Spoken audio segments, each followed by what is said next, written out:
اس سے پتہ چلتا ہے کہ بیوقوف دنیا میں ہول سیل کے حساب سے موجود رہتے ہیں. میں نے یہ واقعہ بیان میں سنایا. اچھا جن کا واقعہ ہے نا وہ آج مجھے فجر میں ملے, انہوں نے کہا مفتی صاحب آپ نے آدھا سنایا آدھا چھوڑ دیا. تو میں نے کہا اچھا آج پھر آج کی بات ہے, آج فجر کے بعد انہوں نے مجھے پورا واقعہ سنایا. پھر انہوں نے کہا اب یہ بتائیں پورا. انہوں نے کہا وہ آدھے میں وہ مزہ نہیں ہے جو پورا واقعہ ایسے تھا. انہوں نے کہیں نیٹ پہ سنا نا یہ واقعہ, وہ انہی کا قصہ ہے. انہوں نے پھر مجھے پورا واقعہ سنایا. بہت سے لوگ ہیں جن کو یہ واقعے کا پتہ نہیں ہے, تو یہ واقعہ اس پر کہ بیوقوف دنیا میں ہول سیل کے حساب سے موجود رہیں گے. تو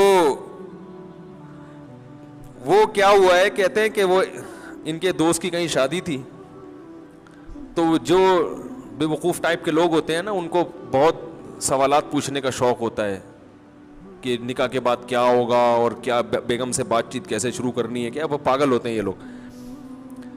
تو یہ آ گیا ان کے پاس, ہمارے جو دوست, نام نہیں لوں گا میں, بیٹھے ہوئے ہوں گے یہاں پہ.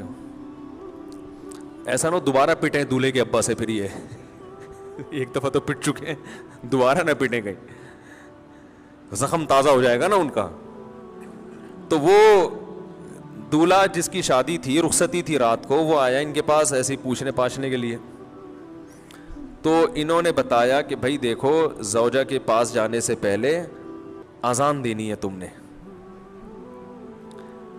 اس کا فائدہ یہ ہوگا کہ نرینہ اولاد پیدا ہوگی صحت مند. صحت. میں نے تو صرف اتنا واقعہ سنایا تھا, انہوں نے کہا کہ پورا اس طرح ہے کہ اذان بھی کسی اونچی جگہ پہ کھڑے ہو کے دینی ہے.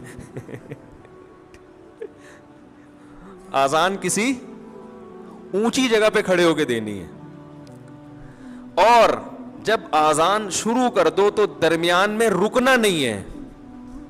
درمیان میں رک گئے معذور بچہ پیدا ہوگا. ٹھیک ہے نا. اب یہ جناب شروع ہو گیا, مذاق کیا تھا اس نے, مذاق کیا تھا, وہ سیریس ہو گیا. اب وہ دلہن بیٹھی بھی ہے, یہ ڈریسنگ ٹیبل پہ چڑھ گئے نا, اس سے زیادہ اونچی جگہ ان کو نظر نہیں آ رہی تھی. تو شکر ہے الماری پہ نہیں چڑھا.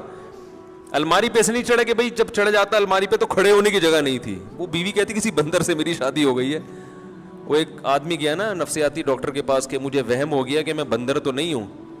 تو ڈاکٹر نے بولا پنکھے سے اترو گے تو میں علاج کروں گا نا اپنا, پنکھے سے تو نیچے اترو. تو ڈریسنگ ٹیبل پہ کھڑے ہو کر انہوں نے اذان کہنا شروع کی. اب وہ دلہن پاگل ہو گئی, چیخنے لگی یہ کیا کر رہا ہے بھائی, پاگل تو نہیں ہے. اور جا کے نا دروازہ بجا رہی ہے. تو یہ اذان کے دوران اس کو کہہ رہے حی علی الفلاح, اس کو اشارہ کر کہ نہیں کرو. اذان بھی چل رہی ہے, حی علی الصلاح حی علی الفلاح, اور اشارہ کر رہے کہ نہ نہ نہ. وہ دروازہ کھولا, دولہا کے ابا نے, دلہن کہہ رہی اس کو دیکھو کیا ہو گیا, یہ کون ہے, پاگل ہے. بھاگ گئی, وہ ظاہر ہے بھاگنا ہی تھا اس نے, گھر چلی گئی. تو نفسیاتی پاگل ہے. تو وہ صاحب مجھے سنا رہے تھے کہ صبح دولہے کے ابا آئے, انہوں نے پہلے دولہے سے تفتیش کی نا کیا ڈرامہ ہے بھائی, تو اس نے بتایا وہ فلاں صاحب نے. تو کہہ رہے صبح آتے ہی انہوں نے گریبان سے پکڑا, بات چیت شروع کرنے سے پہلے مکے لگانا شروع کر دی. تو کہہ رہے میں پوچھ رہا ہوں مسئلہ کیا ہے. انہوں نے کہا یہ میرے بیٹے کو تو نے کیا سکھایا. کہتے ہیں میں نے کہا اس میں خود سینس نہیں ہے کہ جو سکھا دے آپ سیکھ لو گے کیا. کیا خیال ہے بھائی, یعنی کوئی بھی کچھ بھی کہہ دے تو آپ اس پہ عمل شروع کر دو گے, اس میں اتنی عقل نہیں ہے تو مکے تو اس کے لگاؤ جا کے.